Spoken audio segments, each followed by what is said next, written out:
আরে ভাই ওই মানুষটা তো 6 কিলোমিটার হোক আর 10 কিলোমিটার হোক দেখছে তো যে আপনাদের এটিএম আজহারুল ইসলাম ওই মিলিটারির গাড়ির থেকে নেমে পেশাব করতে বসছে। 6 কিলোমিটার দূর থেকে দেখলো যে মিলিটারি গাড়ির থেকে নেমে পেশাব করতে বসে। হ্যাঁ।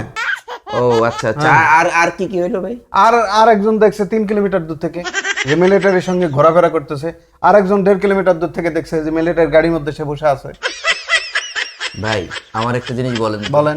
এই 6 কিলোমিটার দূর থেকে দেখে একজন সাক্ষী দিল, আর সেই সাক্ষীতে একটা বিচারক সে একটা আদালতে রায় দিয়ে দিল। এটা কোন আদালত ভাই? ওরে ভাই আদালত তো আদালতই, সাক্ষী উঠছে, সাক্ষী হয়ে গেছে, প্রমাণ হয়েছে, বাস হিসাব শেষ।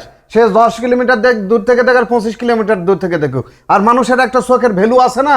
হ্যাঁ, আপনার এই যে এই দাজ্জাল কত কিলোমিটার দূর থেকে দেখবে? 40 মাইল দূর থেকে দেখবে। তো দাজ্জাল যদি 40 মাইল দূর থেকে দেখতে পারে, তাহলে দাজ্জালের উত্তরসূরিরা কেন দেখতে পারে না? উত্তরসূরি না মানে দাজ্জালের মতো মানুষ কেন 6 কিলোমিটার দূর থেকে বুঝতে পারছি ভাই, বুঝতে পারছি। আপনি আমাকে আর বুঝাইতে হবে না ভাই, আপনি যথেষ্ট বুঝাইছেন আমারে ভাই।